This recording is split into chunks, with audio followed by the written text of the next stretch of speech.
What is up, all peoples? How you guys doing, man?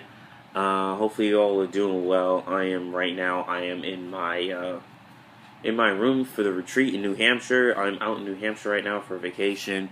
This is our television, microwave, and all the people I'm staying with are upstairs. We actually have 2 floors, which I didn't even see upstairs yet, but hopefully that does come around though. So anyway, I'm here to talk about the predictions for WrestleMania tomorrow, which I am so excited about because it's WrestleMania 30. Even though it may not look as great, but I'm still think it's going to be a great event at WrestleMania, and I feel like tons of things could happen. So, well, my shirt says XSL, it's the Elite Wrestling sweater, but it is WrestleMania nonetheless. So, anyway, I'm about to get to my predictions. So, I'm ready to start. Start the review. Let's get underway. First match I want to talk about is the Vickie Guerrero Invitational match, the 14 Diva Fatal 14-way, because one fall to a finish. I honestly don't think it's going to be a great match, and I'm not going to be too surprised if any of the fans aren't interested in it in any way, shape, or form. And I feel like it's going to be a little sloppy, and it's too many divas in the ring.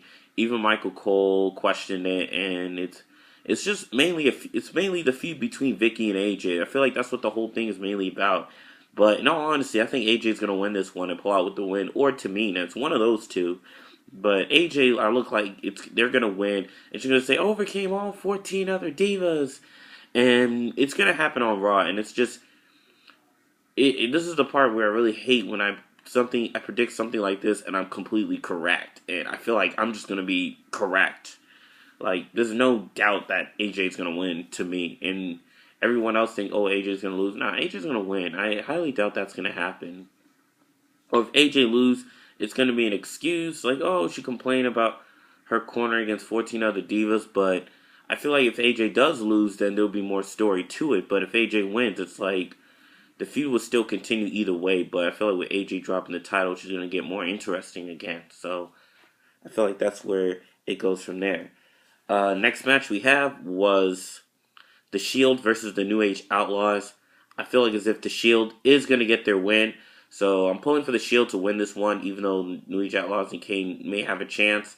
But unfortunately, if Kane and New Age Outlaws don't win the story furthers, but the Shield may suffer their first loss. But I think the Shield does need a win right here because I feel like the Shield have more future heading into WWE than Kane and the New Age Outlaws, because I feel like the New Age Outlaws should just retire from there or just move on to independent promotion or something like that, in all honesty. But the feud is great, but I feel like if Shield does win, it could further the story with the Authority. Even if they lose, it could further his feud with the Authority with Kane and the New Age Outlaws as the upfront. So, yeah, but mostly I think the Shield does need a victory here to continue their run because they have more future ahead of them. So, and even though I don't know how further the story will go, but hopefully the Shield moves on to a bigger story from where they are right now. Even though I'm somehow interested in this feud, I feel like I'm looking at the story of it than the match for the most part. Next match we have was Brock Lesnar versus The Undertaker. I have to say Undertaker's winning this one hands down.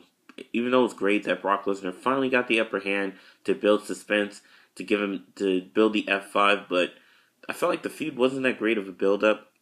Especially if Brock Lesnar did nail the F5 to The Undertaker the week after, 2 weeks after, and then Paul Heyman does a promo there. I feel like it could have had more chain follow-ups from there. So, quite frankly, Undertaker is going to continue to go 22-0, but I feel like we need to have a John Cena versus The Undertaker match, in all honesty, or Undertaker versus Sting, which I can't imagine Sting even joining the WWE, quite frankly. So, that's what I got to say to that. So, yeah. Next match we have is John Cena versus Bray Wyatt. And I have to say, Bray Wyatt does need to win this one. Even though John Cena is going to nail his AA, Bray Wyatt will kick out. And then, yeah, so I feel like Bray Wyatt, with him going further, and with him becoming the upcoming star, with Undertaker on his last legs, I feel like Bray Wyatt does need to win so he could pass on the torch. So, honestly, if Bray Wyatt does beat The Undertaker, that would be great because he's a young and upcoming star and they could go somewhere with him. But even when he beats John Cena, I feel like that would still be great. So, I am excited for this feud. I'm excited for John Cena versus Bray Wyatt. I think this is going to be a great showdown, even though there's no title involved. But the match in and of itself, I feel like it's going to be awesome. So, yeah, that's what I got to say to that. So, thinking Bray Wyatt's going to pull off the win, even though what John Cena did was, quite frankly, great. So, that's cool to hear. What's up, Jordan Law? Hey, man. Doing good, man. So, next match we have, just doing my WrestleMania predictions video. Nice. It is nice, isn't it? So, Yeah. But anyway, sorry, that was one of my roommates right there. I'm staying for the weekend. Anyway, next match, Bryan versus Triple H. I felt like as if this story can go either way. I felt like as if with Bryan winning and then getting into the triple threat and him winning would be a great story. This could conclude his feud with the Authority, or the Authority could get their rematch on Extreme Rules, which I thought would still be great. Or with Orton and Batista, one of them, or Fatal 4-Way nonetheless. But if Triple H does win, then he could have his match with both his former Evolution stablemates. And then, yeah, I feel like with him winning, I feel like the story could go even further. And then further build his relevance. But he would still have a great relevant title reign. But I feel like as if, because they played such great heel characters, that if Daniel Bryan does beat Hunter and then win world champion, he could be like one of the guys who overcome the odds of Triple H's success over the years. So I felt like there would still be a lot of story over there, especially with Vince McMahon setting to return in April, from what I heard, sometime around then for the most part. So yeah, I feel like that would be great. So regarding the triple threat match, I feel like as if Randy Orton does retain, I feel like as if the person who's into the triple threat main event I feel like is going to win. I feel like there's more story further to it. But if Triple H does get in it, I feel like as if either Batista may win or Orton. But I feel like Orton, it would be great if Orton does beat Triple H. And hopefully he could like refresh himself as the world champion, WWE world champion. He could break away from the Authority and really put more self-establishment toward himself, especially as an aggressive character that he's developed since SummerSlam. So I feel like this could be a great reset button.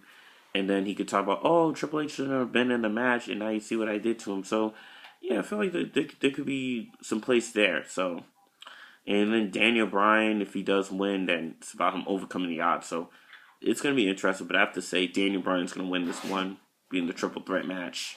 And then probably win the WWE World Champion to be a big accomplishment. So, that's what I got to say to that. So, in the Andre the Giant main event push Memorial Battle Royal, but Andre the Giant Memorial Battle Royal, I have to say it's either Big Show or Biggie Langston winning this one. So that's what I got to say to that. So forgot to mention the Battle Royal, because it's been 30 years since Hogan fought Andre the Giant and power slammed him. And then the next tag team match I forgot to mention, Usos. I think I see the Usos winning this one. I feel like because their title reign is so short so far, they're one of the most fresh tag champions even going on right now. Big E, I felt like if he was booked more aggressive, booked more fluently, and then he has like more legit title reigns and more relevant feuds, I feel like he'll be fresh. And then Dean Ambrose is just kind of just holding the title as a prop. I would honestly wish he dropped the title at the same time as the Shield, the Roman Reigns and Seth Rollins did. But it looked as if they're trying to start a tension with the Shield or do the triple threat match for the United States title with the reason of him holding the title. So, yeah, that's what I got to say to that. So, Usos, I think, winning because they're fresh champions right now, and they're one of the most exciting champions going on right now, like I heard on PWTR. So, that's what I got to say to that. Anyway, that's my review.